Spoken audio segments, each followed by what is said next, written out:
John once lived to tell the story of the rain, sweat, glory of mic checks and men who fight the destination we were destined to end. Left the writing on the wall in the halls of the Nippon Khan. Others transformed, majority Decepticons. But my conception of the... All right, this is Kevin, and today we have a pinch hitter coming in, Daniel Salle. Welcome to the show. You're rocking a Mariners hat. You excited that it was opening day? Yeah, I love when this time of year rolls around and having, working through the last few months and staying pretty busy. It's kind of nice that as I get into off-season mode, the Mariners get going, and yeah, I'm ready to have something to lock into every night. Yeah, so this is the Wait for It Seattle podcast, and we have Daniel Salle with us. And let me give you his title and give you some background on who he is and why he's an esteemed guest. Daniel Salle is the director of basketball operations / radio play-by-play. And I'm going to ask you about this dual title in a second. But for the Montana State University Bobcats, and this is significant because the Montana State Bobcats were just in the NCAA tournament. They qualified by virtue of winning the Big Sky tournament. I'd love to hear your stories about being in the Big Sky. And Daniel was there the whole way. Their final record, was it 30-5? 31-5? 30-4. 30-4. Uh-huh. And I'd be really interested to see how many teams in the country finished with 30 wins, because that's incredible. And you were there the whole way, even at one point. Obviously, you weren't playing, but you had a little highlight moment of your own, calling one of the most exciting games in March. And I'll ask you about that. Prior to Montana State, Daniel Salle was the sports information director at Carroll College, where he managed and coordinated game day operations for 15 different teams. And he was responsible for the media relations arm of the program. And since 2019, he was handling play-by-play for all of Carroll. So that's why you can hear a distinct and trained radio voice. More importantly, Daniel Salle is a Seattle native and a longtime friend of mine, someone that I admire, someone that is very special to me. And if I want to talk sports at any time, if I have something to text someone, and I have a lot of people in my life like this, but he is someone that is a great listener, and that can consider all viewpoints, and is very wickedly smart and great at his job. So it's great to have you on. Daniel, how does it feel to be out of, in the off season? I mean, you just experienced the NCAA tournament, and now you're just all of a sudden done. Has it hit you? Yeah, it has. There's something that one of my old friends and roommates and coworkers and I talk about, called postseason depression, because I think when you're going through a season, you're never thinking about the end of it, but in the back of your mind, it'll be there at some point. And this year in particular, I mean, you just went through the list, 30 wins and Big Sky champs and all that. So, you're in the moment, and the stakes are high when you're winning, and you want to make sure everyone's being taken care of. So you're just always moving to the next thing. So at some point it's going to end, but you want to be taking it all in as you go. And so for it to actually come to a close, it's definitely bittersweet, because I know the accomplishments are there, but another thing that my same buddy and I talk about all the time is when you work in college in particular, it's not like your core is locked into 5-6 year contracts and they're just there for the foreseeable future. The team it's going to be that way for 1 year with those 15 players for 1 year, and it'll never be exactly the same moving forward. So, it's just there's a lot of thoughts this time of year, a lot of reflection, and I'm obviously grateful, but it's a weird feeling being on this side of it now. Yeah, so I don't know if you saw this press conference, but Tom Izzo, the head basketball coach of Michigan State, was on the podium. And you actually see a lot of these coaches after it's all over, they're giving these pressers, and they actually are seem the most candid and the most genuine at the moment. And Izzo was crying, and he said there's two types of locker rooms at the end of the season. There's the locker room where there's people whining and complaining at the end, kind of pouting, and then there's a locker room where there's hugs and crying.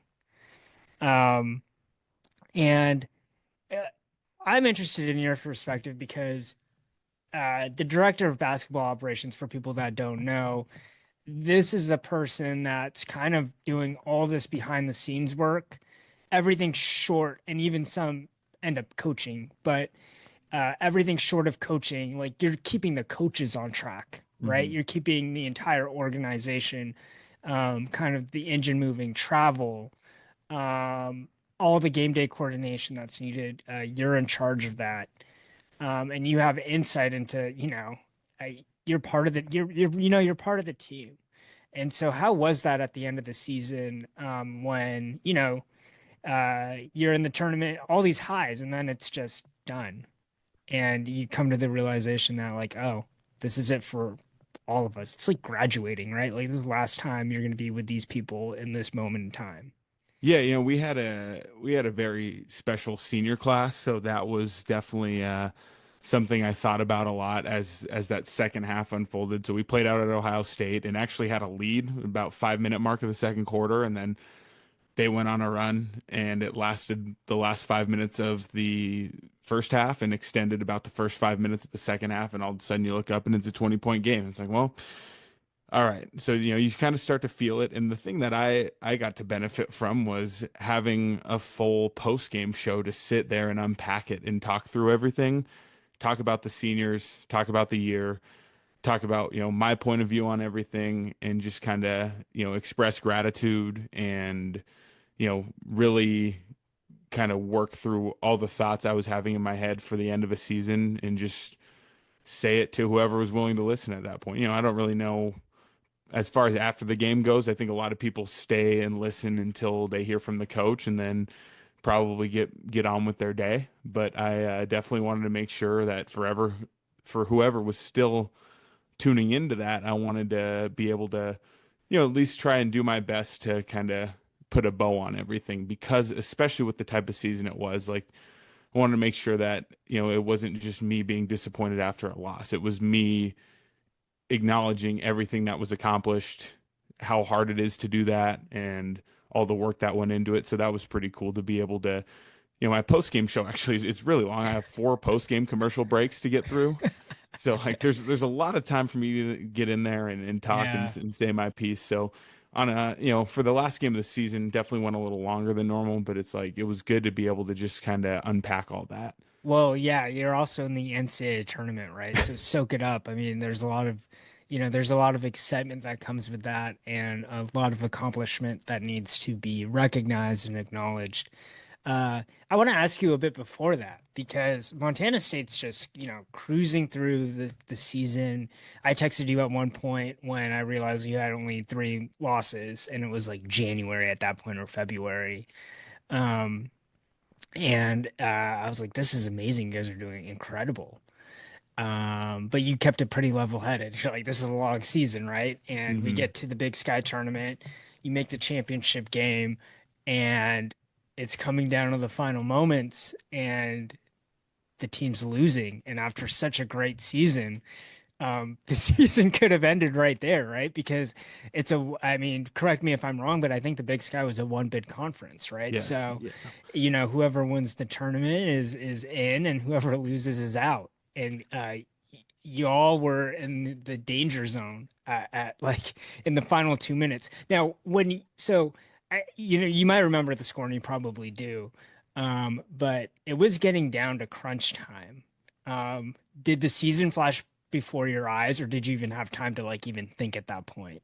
So there were a lot of things running through my head. So, I mean, the biggest thing is we knew we were still going to be playing in some capacity because we won the league outright. Yeah, We were at least guaranteed a spot in the WBIT, which over the last couple of years has kind of the become secondary. the main secondary tournament on the women's side. So, we just to talk you through the Big Sky tournament. So we won our semifinal game on Tuesday afternoon. We played at noon, and afterwards the other semifinal game tipped off, and NAU was the number 2 team in our league, and we had a couple absolute battles with them, and I think we all kind of expected to be playing NAU, and they got upset by Montana in the Yeah, other semi. So and all of then a you sudden you get have Montana, who's our rival, and yeah, for those who don't know, like the Cat Grizz rivalry is like something super serious. Like yeah, it's, being involved, like there's feelings that hit you during those games that don't exist anywhere else. And it's cool. I'm not like, I don't want it to sound like I'm like this radical guy when it comes to game day against the rival. Like, no, I get in there and it's something that's fun to be a part of. yeah, Your nerves are running a little higher. It's just an intense thing. And so for them, they got hot and made the championship game. It's like, all right, we got a little bit of a rivalry on our hands here, and they came out and jumped on us. It was 15-3 to start the game. All of a sudden I look up and we're halfway through the first quarter, down 12, and it's like, well, I'm not used to this. We had some slow starts over the course of the year, but to have that happen in the conference championship game, I'm like, oh boy, all right, so this isn't going to be easy. And our point guard, God bless her, she's just a brilliant player. She's MVP of the league, and she had 17 first half points and kind of weathered the storm and got everyone going in the right direction. And the second half, there were a couple points where it looked like we might run away with it, and we didn't. And all of a sudden, we're kind of clinging on to a 4-point lead with like in the last 2 minutes, and then we had a couple turnovers late, and they took the ball down with no timeouts left and kicked it out for a three to take the lead with 7 seconds. So all of a sudden you look up, 7 seconds on the clock. It's a timeout. Coach Ben's drawn up the play, and I'm sitting there. And normally I'm sitting right next to our bench yeah. for the radio, but for this game I was actually like across from our bench. So Was I got that a lot of space. excruciating? Yeah, Yeah, so I got a lot of space, and I'm like sitting there, kind of got my hands like on the chair, and I'm like rocking back and forth, and I have a tough time sitting still to begin with. So, yeah, that's kind of how I am when I'm broadcasting games. I'm moving in some capacity, whether it's talking with my hands or rocking back and forth. So, yeah, and I'm like, oh my goodness, what does this look like if we don't win this game? Like, is this all for naught? Is yeah, this? And I'm like, all right, well. We'll see what kind of shot we can get here because our point guard, like I said, she's MVP of the league. She's a brilliant player, and yeah, they had done a really good job working to take her off the board in the second half. A lot of off-ball face guarding. So if we couldn't get her the ball, well, we have other players that we can go to there, but everyone's expecting the ball to go to her, and it didn't. It went to our post, who was a first-team All-League player as well, and she missed the first go around, but was right there to get her own miss and missed it right off the backboard back into her own lap and put it back in at the buzzer. And then it was just pandemonium after that, like yeah. absolute pandemonium. So it Did was you black out? crazy. I mean, I heard the call. I saw it circulated on social media by God knows every single outlet on that night Yes. or that day. Uh-huh. Um, yeah, well, I mean, you've called buzzer beaters before. You've called exciting games in football. You've done it before, but was this the call of your young career? Absolutely. And it's going to be hard to beat it, whether I'm in this same job for another 10 years or at a different job when something like this comes up again. Who knows if it even will, but I don't know if I'm ever going to be at a place, moving forward where I'm going to have the same level of attachment. And that comes with me being a staff member in the Yeah, program. Like, yeah, so there's a certain attachment, and there's, being my third year here, we had a early exit at the conference tournament my first year with a team that was picked number 1 in the league going into that season. So that was kind of disappointing. And then my second year was kind of a retooling year for us, so to speak. We dealt with a lot of injuries, so this was the year. Like it's like, all right, my first 2 years have kind of built it up to this point where we're in a position now to win the league and win the tournament, and we had the perfect roster in place to do it.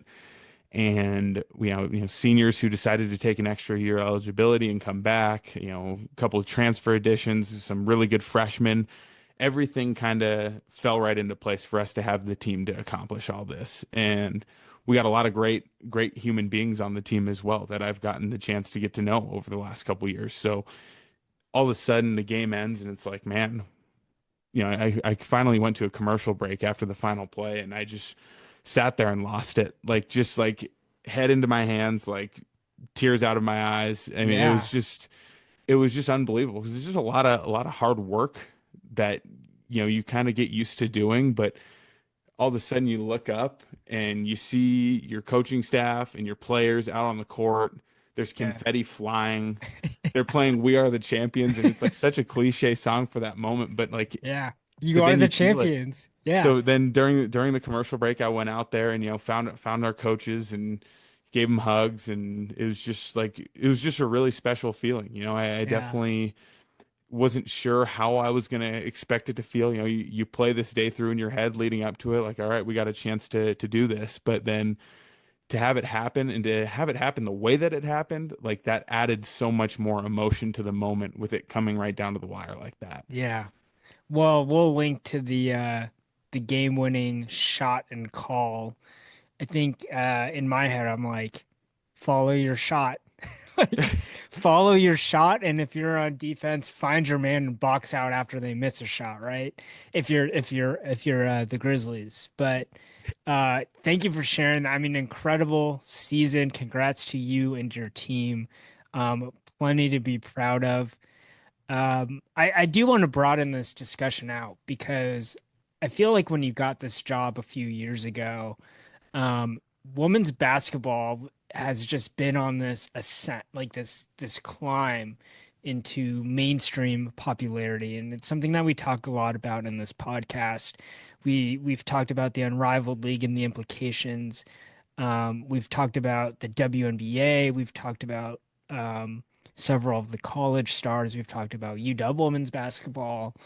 Um, and even like this year, and I don't know if you've got the sense. I mean, there are legitimately, it seems like, more individual household names in the women's bracket as opposed to just Cooper Flag on the men's bracket. And, correct me if I'm wrong, but like if you ask the average human being, average sports fan, they'd probably be able to name more women's players. And I think it's just different than when you and I were growing up. I'm following UW men's hoops, for example. Like, it's just the women's game is on a different plane, and you have had a front row seat and you follow the sport intimately for the entire season. Um, I'm interested in your perspective on uh, how do you feel about being a part of this? Do you feel like it's just a sense of all it took was like mainstream media paying attention, putting a spotlight? Do you think this was about just the game, the level of play getting better? Maybe it's a mix of all these different things. What's it been like, and what do you think is the cause of the game being elevated, at least in the average sports fan lens?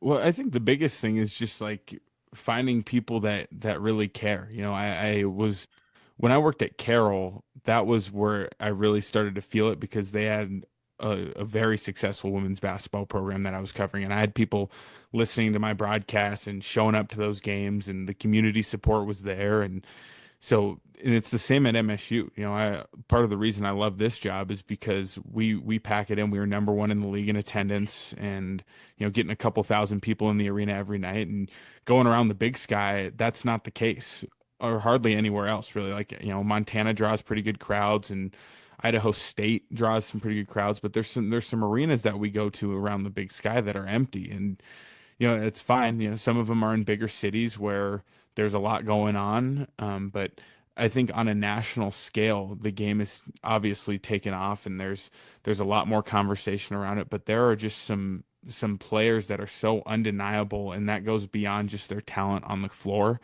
Like these are becoming A-list celebrities. Caitlin Clark and Juju Watkins and Paige Backers, like these are people who are so polarizing and so beloved, just outside of their craft. And it starts with what they do on the court, but for them, they have strong personalities in the best way possible off the court as well. And I think it just is able to draw a lot of attention. And Caitlin Clark was obviously such a huge piece of it too, especially Yeah. the style she plays, and for her to be able to take it up the floor, and she's an incredible passer. She can shoot it up to, 30, 35 feet away from the basket and it's a layup for her. Like, those types of people, I think just draw a lot more eyeballs from the common fan, the common sports fan.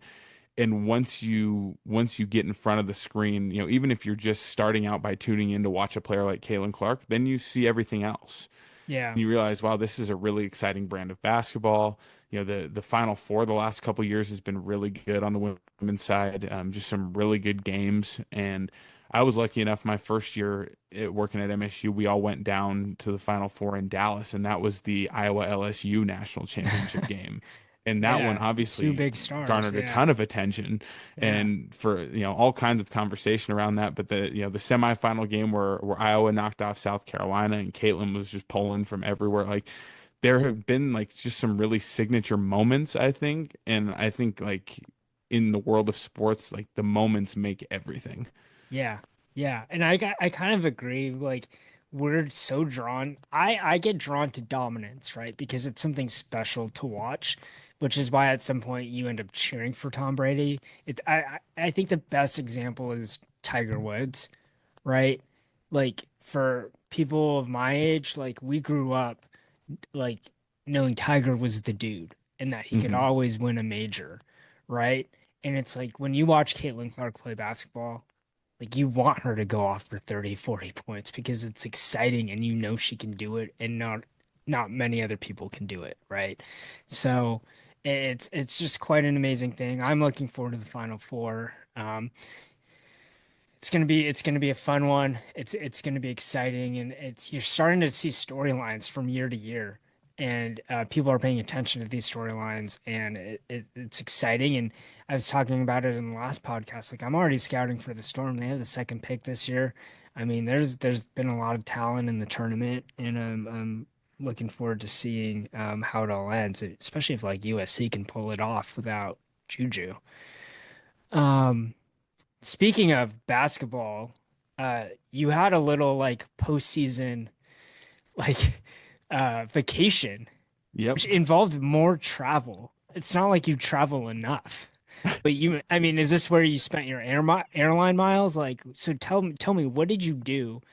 You all, you finished the tournament. Where was your tournament game, by the way?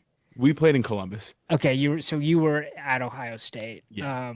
Was that your first time on campus? Yeah, it was wild. Yeah. Did you Elite see the football facilities. stadium?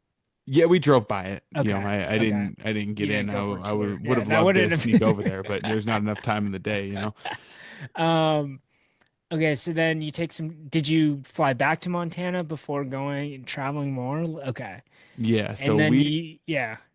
I'll lay out everything here. So we played on we played on like a Friday, that first day of the tournament, and I knew, it's hard to plan something when you don't exactly know when your season's going to end. But my buddy and I, Noah, who's also a Seattle guy, and him and I used to podcast together, and Yeah.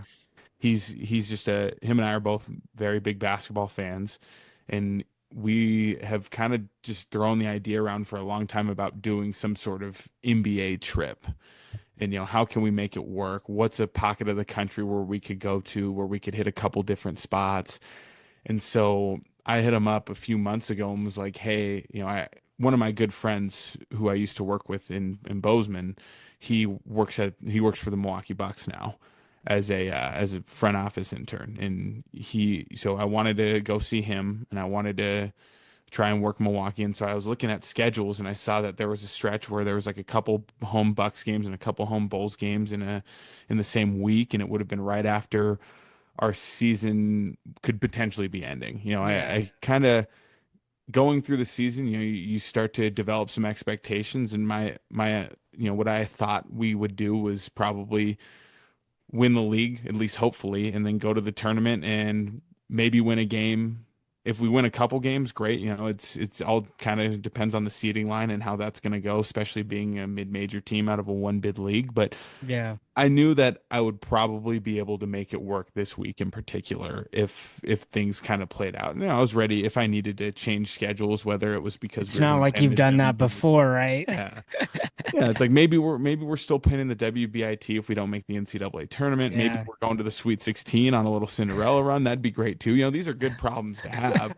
But like, I'm just going to be prepared anyway. So my buddy and I kind of mapped it out. And once I mentioned Chicago and Milwaukee, he looked into it and he's like, all right, we could go out to this game in Detroit. We could go to Indianapolis. And we ended up setting it up where it was like, all right, Tuesday we get to Detroit, go to a Pistons game. Wednesday we'll drive to Indianapolis, about 4.5, 5 hours, go Yeah. to a Pacers game. Thursday we'll go to a Bulls game. Friday, go up to Milwaukee. It's very close to Chicago. Go to a Bucks game. Saturday, we went back to Chicago, went to another Bulls game. So it all kind of fell right into place because I got my buddy who works with the Bucks, and I know I have another friend who I know through my friend from the Bucks who works for the Bulls. So, then you're able to kind of save some money on tickets that way. I Yeah. had some airline miles that I booked my flight out to Detroit with, and I had a boatload of Marriott points. So we had a lot of our hotel rooms were paid for because of that. And so Yeah. it all worked out well where it wasn't like, if you're just following from afar and you see that I'm just like stepping out to NBA arenas night after night, 5 days in a row, you're probably like, how does he afford this? And the answer is I probably wouldn't be able to, but because I work this job where I'm overseeing all this travel, I get a lot of hotel points and flight points and stuff like that. So it all worked out pretty nicely. Yeah. So have you, out of all these arenas, maybe you can tell me, which one did you think was like the best basketball environment, um, or the best environment in general from a fan perspective? Well, there's a couple different ways to answer that. I think the nicest arena, like just straight up building wise, was Detroit because it's only a few years old. So Little Caesars in Detroit, really nice arena. I thought the coolest layout was Indianapolis. I just think that's a building designed to go in and watch basketball and nothing else. Yeah. The court is kind of down underneath ground level, and it's built to take in a basketball game. It's got kind of the old fashioned field house ceiling. It's very spacious in the concourse.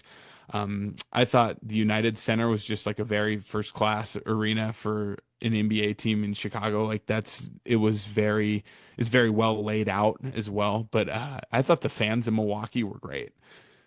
I thought as far as just like a feeling of the crowd, Milwaukee was probably the best one. I mean, that's a championship team, right? So they Yeah. have a banner up there. They have a bona fide star.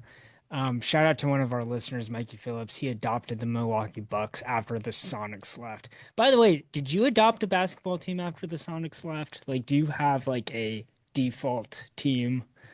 I mean, not particularly. I think that's part of the reason why I've kind of developed such a liking for the NBA is I haven't really had one team to just follow like I do with a team like the Mariners. I can just kind of any given night turn a game on and take it in, and the league's so deep in talent right now that there's just a lot of players worth watching. I mean, my allegiance probably lies with LeBron over anyone Yeah. as of right now. Like once it gets to playoff time, like I'm gonna be rooting for him first, Is especially in it the is home it the stretch. Tiger Woods thing? Is it like you're attracted to dominance? Yeah, honestly, I used to not like LeBron like a long time ago, and then in 2012 they played the Thunder in the finals. I'm like, all right, well, I'm gonna root for LeBron, and when you're rooting for him, you're watching, you're like, this guy's amazing. Like, what was I talking about? Yeah. Yeah. He's so good, and Yeah. so since then I've been, it's one of those things where you start hearing people talk crazy about these people. And it's like, what are you talking about? So he's one of those guys. There's a lot of athletes that over time I've gravitated towards because I've had to defend them in conversations with people who are just like hating for no reason, and that's not my get down. So I want to ask you a question because you witnessed these NBA games in person, and there's been some talk about this, and I've brought it up with Brian, my co-host. Uh, the NBA as a league, I think, is struggling, and it's struggling in a way. in a way, if you look at where the other professional leagues are in the US, and I'm talking about the big three. So like the Mhm. NFL is obviously like the king, like owns Sundays, owns Mondays, owns Thursdays. Every innovative move the NFL seems to make, it seems to have worked. Like these Europe games that are like 6 in the morning, people are pumped about them. They watch it. The expansion of the regular season, like more games, like truncating preseason, right? Like, and it seems like they've gotten away from controversy. Like NFL has like the biggest liability with like concussions. Like it just people don't talk about it, so they have a good control of like on their PR. Like the NFL just seems like it knows what it's doing, and at every point in the calendar year, there's something with the NFL going on where people can talk about it and think about it. Like right now, we're in the free agency mode, and then we'll move into the draft, and so on and so forth. Major League Baseball, I think, is doing a great, and you know, feel free to disagree with me, but like Major League Baseball is doing a great thing. They've marketed their young stars, right? They've added the wild card, and things are always interesting in the last 2 weeks of September. Um, they don't have like an all-star game issue like the NBA for whatever reason. Like the MLB is able to um, honor its tradition and kind of just push forward. And people, there's household names, and they do a great job marketing these guys. And it just seems like it's probably second behind the NFL. Then you get to the NBA, and it seems like the stars are aging out, and maybe, but there's a new wave of stars. But I mean, it's not the same when we had Kobe in his prime, LeBron in his prime, everyone else from that 2003 draft class, like these super teams like Giannis, right? And it seems like there's maybe a star issue. They have this all-star game problem where no one's trying. I mean, if you watch a game, it just seems like guys are chucking up threes. People don't pay attention to the regular season until you get to the and you know, maybe you get to the playoffs. People are complaining about how long the playoffs are. They try the NBA Cup, maybe it works. I'm not It doesn't make me that much more interested, and maybe it's because I just don't have a team that I follow. I don't know. Maybe I'm wrong, but it seems like the NBA is in third. Do you agree with me? And if you do agree with me, how can the NBA get better? Can you Yeah, I solve mean, this issue? I think I don't think the product is lacking as much as people say it is. I think there's a weird kind of toxic nature around how basketball is talked about. Hmm. And I think that's on television, it's on Twitter, it's everywhere. And I don't really know why it's that way. And I try to stay away from that because I don't know, it's not for me. I personally enjoy watching the NBA, and especially the last few days getting up close, like you really see it. I mean, I was sitting in Chicago with one of my friends who's not really a big basketball fan, but he we had a ticket for him and he came to the game and he's like, "Wow, this is amazing." And we were like, we got some good tickets for that game and we were only a few rows up. We were lower bowl, and I was like, "Yeah, you gonna sit here and try and tell me these guys aren't trying to guard?" He's Yeah, like, "No, I can't tell you that." I'm like, "Yeah, they are. They like yeah, this idea like that guys don't play defense in the NBA is ridiculous. Like of yeah, course they do. The idea that they don't love what they do, like that's ridiculous. Of course they do. Anyone who works a job that's that demanding, like if you don't love it, you're not gonna do it." And yeah, so I just think that there's kind of a weird discourse around the league, and I don't know whose fault that is necessarily. And I just I encourage people, if you want to try your hand in the NBA, just like try to tune out a lot of the extra noise that can come with it. Just yeah, if you're in a city with an NBA team and they got a game, just go watch it. You don't even yeah, have to stay the whole time. Show up early for warm-ups and see how many times you can count on one hand how many shots are missed in a warm-up.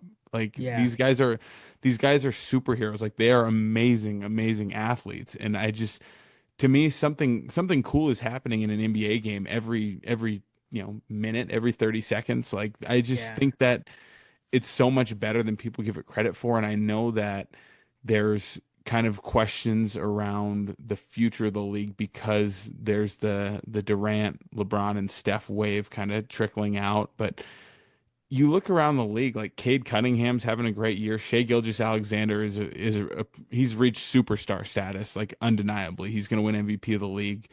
Jokic, Luka, Giannis, like these are people who are going to be around for a long time still. I just people for whatever reason don't seem to like Jason Tatum. He's accomplished more than just about anyone I've ever seen in his first 8 years for a career, however long he's been in the league now. I think it's 8. Yeah, 2017 draft. So Yeah. I don't think I'm not worried about like having an interest in the league when some of these guys are done Yeah. personally. And Yeah. you're probably asking the wrong guy because I don't think there's nearly as much wrong with the league than other people do.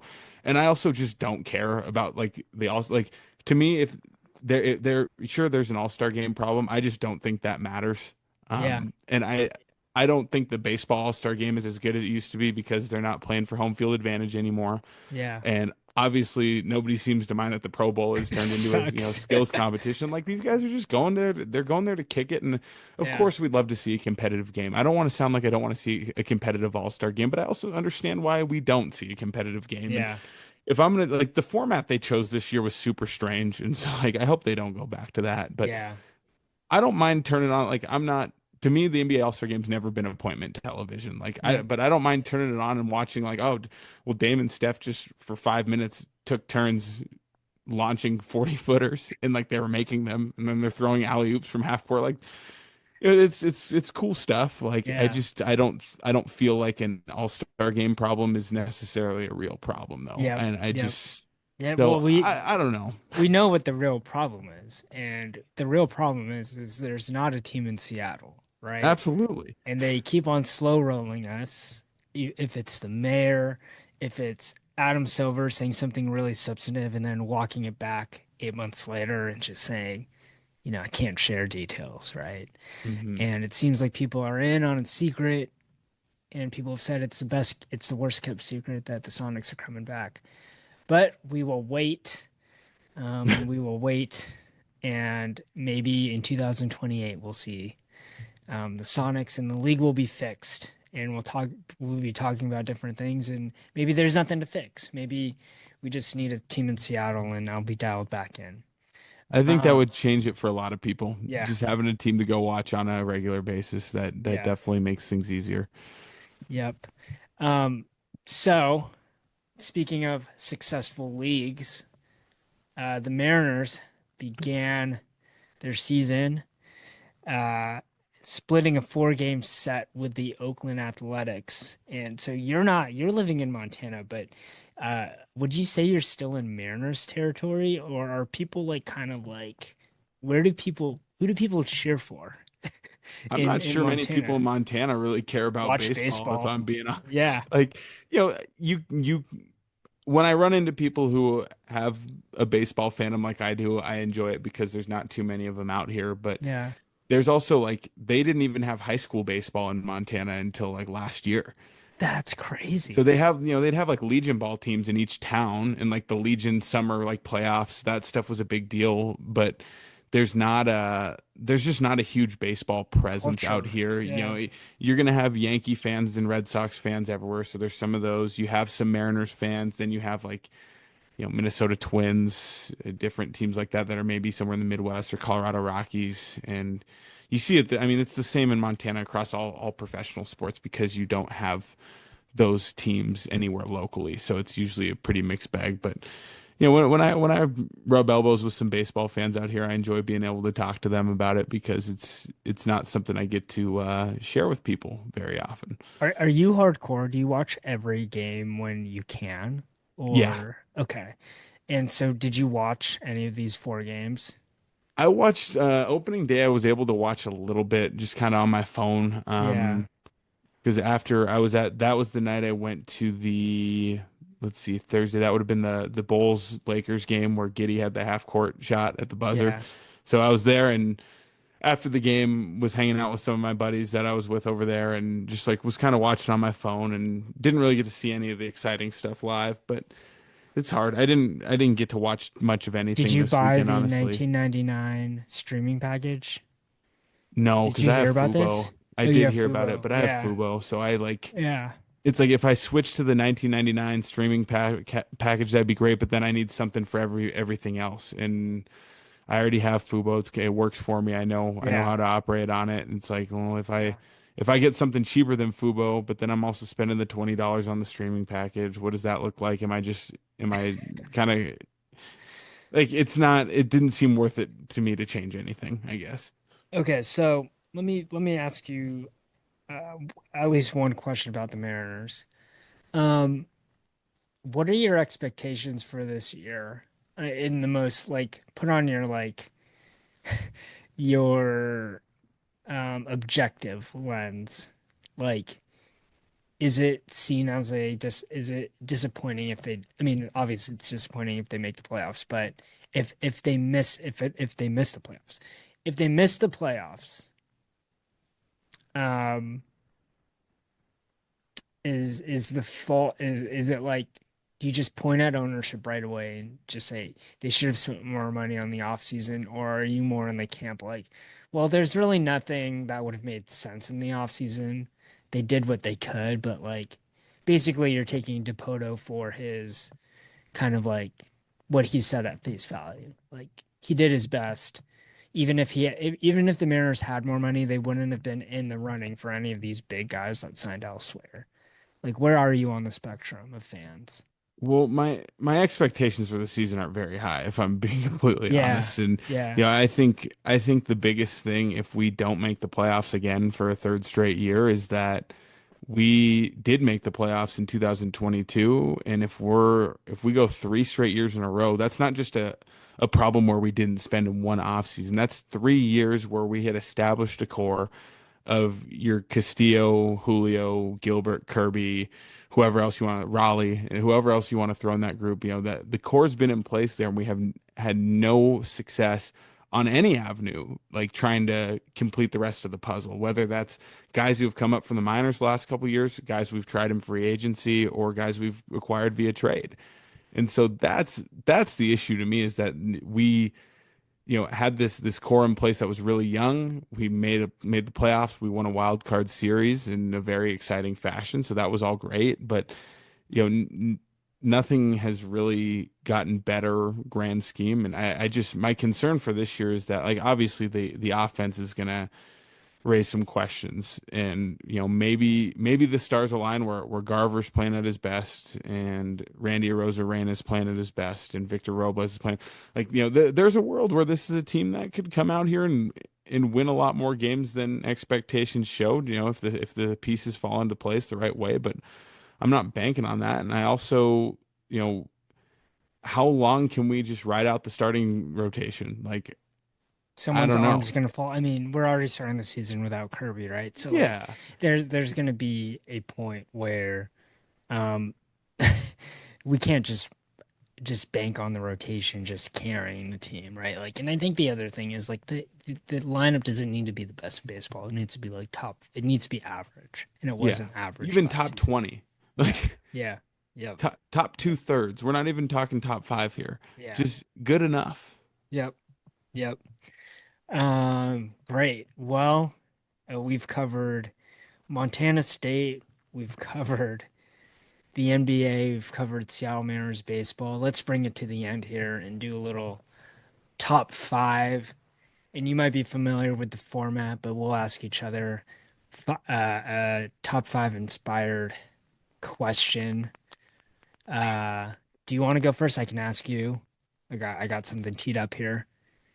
Yeah, I'm good Yeah, with that. And then yeah, I'll see if what I have prepared fits like at all with what you're looking for. But yeah, I yeah. thought I found something kind of fun. I don't know. Yeah, so this one's out of left field. I had a plan, but then I changed it. It was Mariners base, and then I completely went the other direction. So there's this list that was circulating on Twitter, and it was a list of the most frustrating things in sports.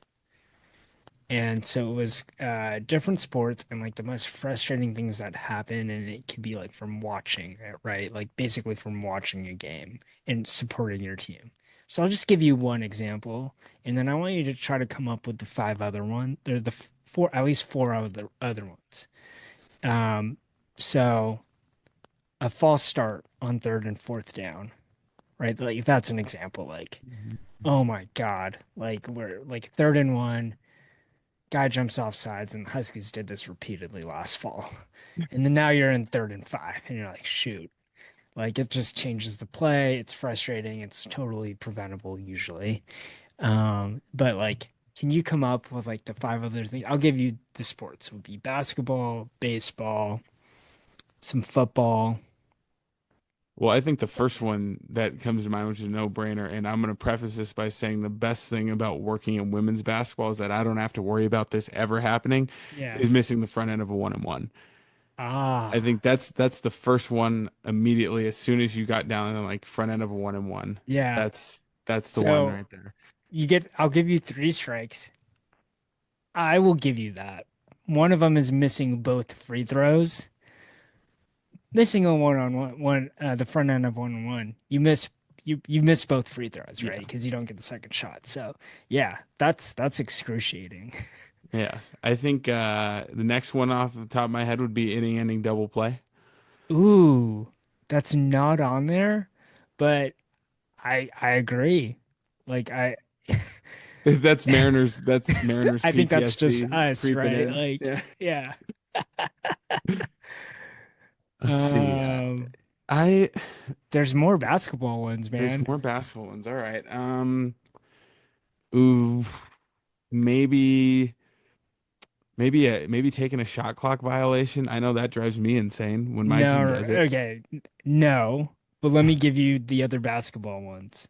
Okay, fouling on a 3-point shot, giving up offensive rebounds, which, by the way, speaking of giving up offensive rebounds, your team benefited from that, right? You Yeah, got well, we gave up a lot of offensive rebounds over the course of the year. It was not our strong suit, so I'm familiar. Yeah, so those are the basketball ones. Let me give you the baseball ones. This is also a Mariner special. Leaving runners in scoring positions, striking out looking, which Ugh. Julio seemed to do a lot last year.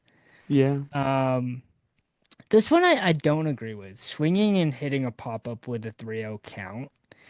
No, you got to keep the green light on, man. Yeah, that's what I think. Play the Like, numbers game. If there's a chance you can hit that ball out of the park, you got to try. yep, yep. And then the other football ones, jumping off sides on 3rd and 4th down. Yes, I hate that, right? Like, Hmm. um, what is it? What's that call called when you go in what is it, the neutral zone or Yeah, the neutral zone infraction. yeah, yeah, you've called football. Yeah, Um, free play, man. You can't give a free play. yeah, blatant roughing the passer, that's a free play as well. Like, oh my God, like you know, especially when he throws an incompletion and then the defensive end just kind of like knocks Well, him. the thing about roughing the passer that's so brutal is because it's a personal foul, it's an automatic first down, whether they complete the pass or not. And if they Yeah, do complete a pass, it's 15 yards tacked onto the end of the play too. yeah, So like there's some times where roughing the passer can be a 40-yard penalty. yep, It's yep. bad. And then That's pass my least favorite one out of the football ones is getting a roughing the passer. blatant roughing the passer too, where it's like, oh my God, like why did you do that? And then there's Uh, all the people who get mad. They're like, "Ah, the game's gotten soft." I'm like, "Well, he just like speared the quarterback. He just threw the ball, and then 3 seconds later got hit in the ribs. Like, I'd yeah. be pretty upset." And then the last was pass interference on 3rd or 4th and long, right? Like where it's just like, oh shoot, like this was another one where you're gonna get the ball back and then you just extended the drive. Um, so the most frustrating things in sports. Yeah, Those are I those think are the all good ones I answers. think the ones you named though, those were all fair game though. So good work, good work. Yeah, the front end of the 1-and-1, man, it's just it's brutal. I'm glad I don't have to deal with it firsthand. Has your frustration with like like coach frustration, like do you have to like filter yourself when you're on the radio? Because you're in a pretty unique situation where you have to have like some sort of objectivity, right? Like you're calling a game, right? It was like Hmm. part of your job. But this is like this is your team as well. Like you're taking care of them, right? You're part of the staff. So do you have like a filter? And this is such a deep question, so sorry for asking this No, like at the that's very fine. end, but like yeah, do you have to like kind of zip your lips and just Uh, I try sometimes, and I sometimes I succeed and sometimes I fail. Yeah. There's going to be things that are going to set me off that I probably shouldn't allow to, but at the same time, it's not like I need to be, I'm not calling the NBA finals on ESPN where everyone is listening to me. The people who are listening to me are listening to the Montana State broadcast. They are Montana State family, friends, parents, fans. Or So, me or your brother that just choose yeah. to tune in on Learfield, right? Yeah, so it's just like I can be a homer and like, it's hard not to be. Yeah. There's Yeah. I'm at practice every day, and so I there's obviously certain things that I deal with on a day-to-day basis and know about the inner workings of our team that I'm not gonna go there on once I'm on the air because I can't.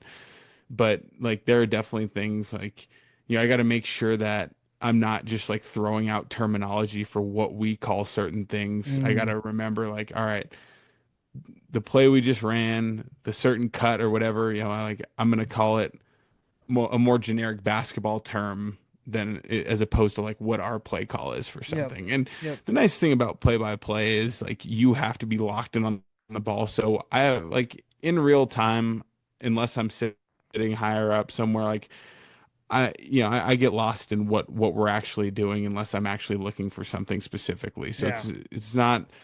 I can't always just give you the specific breakdown of what happened. I'm usually a little more generic with that because I gotta follow the ball. Then after the game, I can go back and watch, and I can watch all five players move at once and say, okay, well, when we scored at this point, this is the play we ran, and Yeah. this person was supposed to be here and ended up here, but we still did this, and so Yep.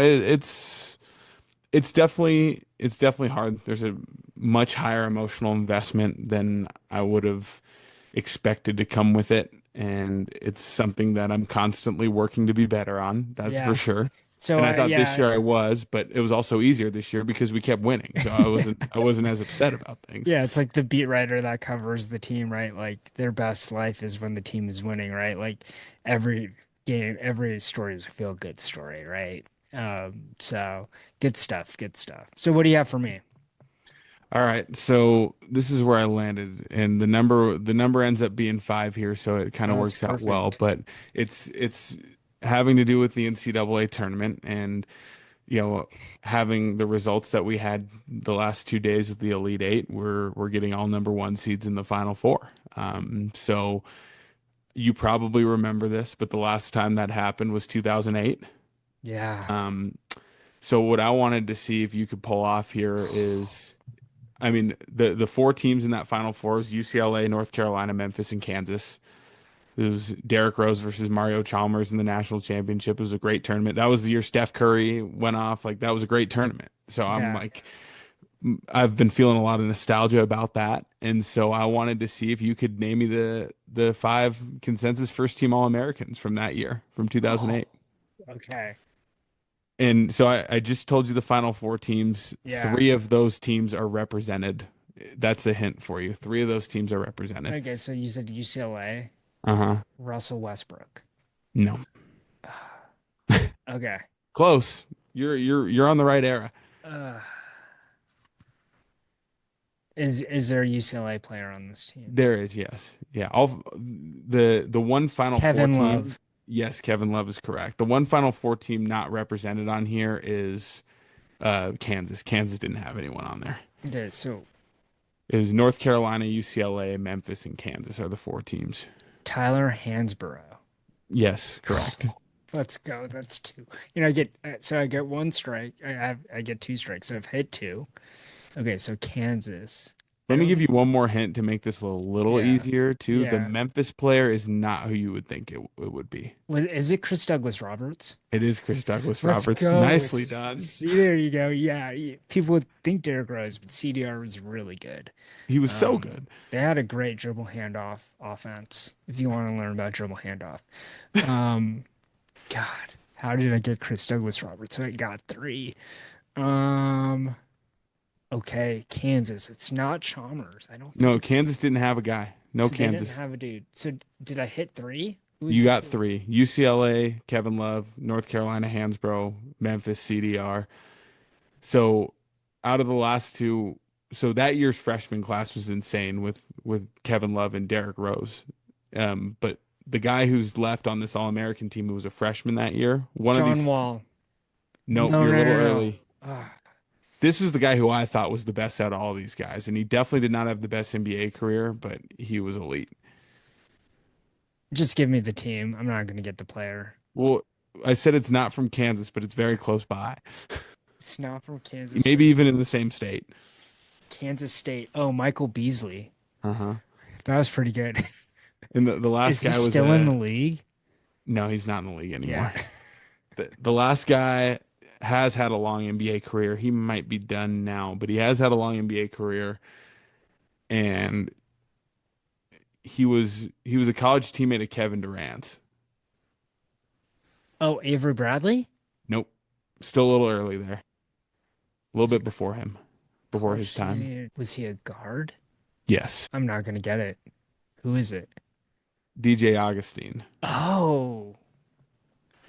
So DJ that's your Augustine. That 2008 was pretty good. consensus first team All-Americans. I do get some props for hitting Chris Douglas Roberts, right? Yeah, that was the one I was excited to see if you could get it. You know, I figured with enough thinking, like Tyler Hansbrough, when was he not a first team All-American? Like you were going Yeah. to find your way into that one eventually. Yeah. Kevin Love was crazy, but it's interesting looking at some of these guys, like All-Americans, yeah. looking at the second team. I'm like, Luke Herringody, he was real good. Oh, Notre Dame, right? Yeah. Yeah, him and Steph, Roy Hibbert, Chris Lofton from Tennessee. Like that was an era where I really enjoyed college hoops. So it was Yeah. fun to kind of look on that. Yeah.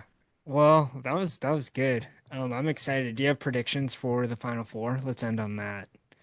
Yeah, I think I'm still sticking with Duke. I just sometimes players come around and they're just the one. And Cooper Flag is one of those guys to me. I mean, I don't want to ever overlook people who are clearly ascending into superstardom, and it seems like he's one of those guys. So I've made sure since Victor Wembanyama entered the NBA, I'm like I want to make sure I'm enjoying this because people are going to find ways to nitpick him, and it's like why it's not necessary. So like I feel like Cooper Flag's at the point where he's getting to be that guy, and I would expect them to win, and I would really be happy to see it.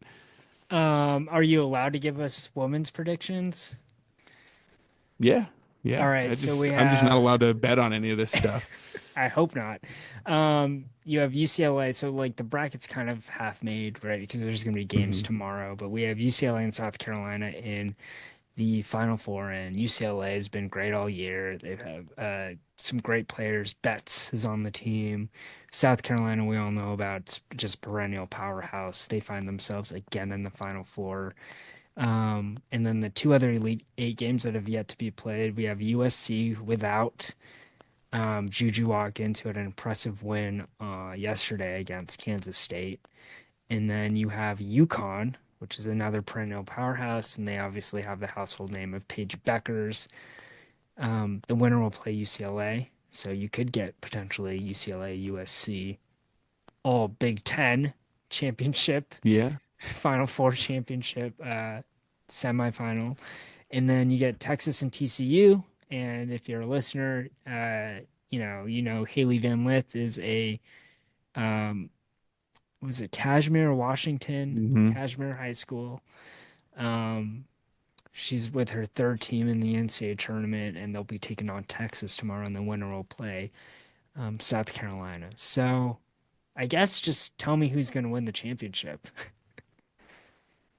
I so badly want to pick UConn because I am such a big fan of Beckers. Like I just love her style of play. I don't know, the way she does everything on the offensive end, she seems so meticulous, so well thought out. Like she does, I just don't feel like she's out there making mistakes ever.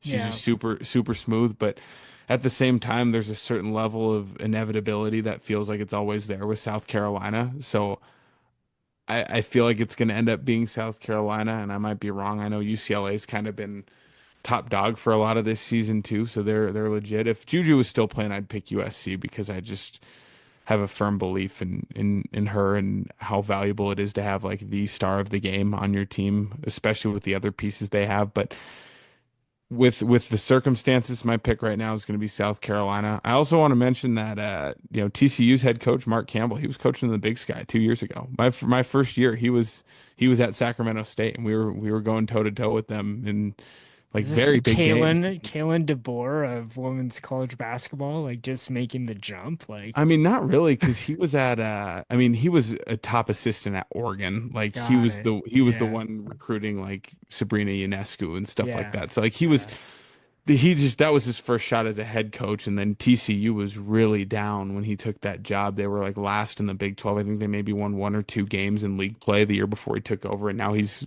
1 game away from the Final Four. Like it's Well, pretty he did. wild. He got a nice little transfer, right? So that might have helped. He's had a few of them. Yeah. Yeah. And I mean, everywhere he's been, he's been able to get good transfers. I mean, the Yeah. guy he's really good, and he's Yep. a brilliant offensive coach. So all that to say this, I think South Carolina is going to end up winning South it Carolina, all. you heard it here first. Boring, but Wait it's for the Seattle podcast. I'll just go with I'm gonna go with UConn. I think you got star power. You got a coach that's been there multiple times, and hopefully Paige Beckers just somehow slips to the second pick in the WNBA draft. I don't think we're going to have any luck on that one, man. Well, Daniel, it's been great to have you. Thank you for joining on short notice. Well, I mean, I'd love to have you back if you'll come back again, to just talk about whatever. It's been great, and go Bobcats. Yes, that's right. Yeah, you know what? Anytime you need me back on, let me know. Because especially once I get into the off season, like I mean, you're I watching have no Mariners way to baseball. scratch my broadcasting itch until basketball season starts again. So like being able to get on and do stuff like this, I always love doing it. So All it's right. great. Well, great to have you, and thank you all for listening, and we'll see you next week.